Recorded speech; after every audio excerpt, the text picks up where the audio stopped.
Les petits détails des plus grands films, bienvenue dans Aviez-vous remarqué ? Après le retour au cinéma de Star Wars avec La Menace Fantôme en 1999, la nouvelle trilogie se devait de prendre de l'ampleur, alors que le jeune Anakin avançait de son côté vers son sombre destin. L'attaque des clones a donc débarqué en 2002 dans les salles, tentant de répondre aux attentes des fans et proposant par la même occasion son lot de petits détails et secrets qu'on vous dévoile ici. Et notre premier détail est à la fois une blague, une référence et un vrai petit truc à ne pas louper.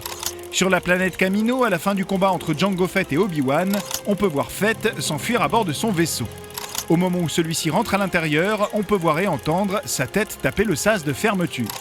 Un petit détail déjà amusant en soi, qui est en fait un clin d'œil à l'un des ratés les plus drôles de la première trilogie. En effet, dans l'épisode 4, Un Nouvel Espoir, on peut apercevoir un Stormtrooper taper son casque sur le haut d'une porte, une gaffe devenue culte avec les années et auquel George Lucas a voulu sans doute rendre hommage.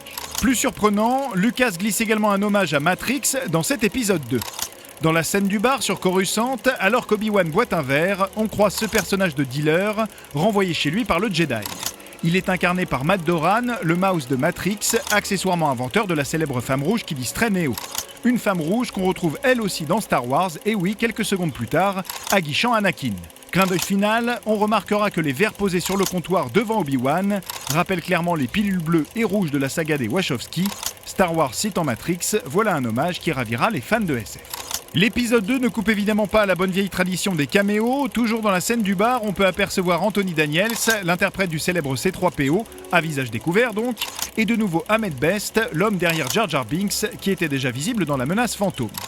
En plus de ce joli monde, le réalisateur George Lucas a fait participer sa famille, puisque la jeune demoiselle tout à gauche ici est Katie Lucas, la fille même du réalisateur, et plus tard dans la scène des archives Jedi, c'est au tour de Jet Lucas, fils d'eux, d'apparaître ici en jeune padawan. Restons un peu dans ces archives où l'on peut voir ces multiples bustes qui représentent en réalité les têtes de plusieurs membres de l'équipe du film. D'après les responsables des effets spéciaux, le buste de George Lucas est en 4e position en partant de la droite ici. Et en parlant de blagues de techniciens, est-ce que vous vous souvenez de la vache que tente de dompter Anakin pour impressionner Amidala dans les scènes un petit peu ridicules de La Petite Maison dans la Prairie ? Les responsables des effets spéciaux du film, oui, puisqu'ils n'aimaient pas vraiment le bestiau, allant même jusqu'à en envoyer une dans l'espace. Regardez bien ici, ce gros astéroïde possède bien 4 pattes. Mais ce n'est pas tout. Juste avant la scène du bar sur Coruscant, nous avons le droit à un joli plan des rues de la ville, dans lequel est visible, en haut à droite, le logo de Skywalker Sound, la société s'occupant de la post-production sonore, entre autres, de tous les films Star Wars.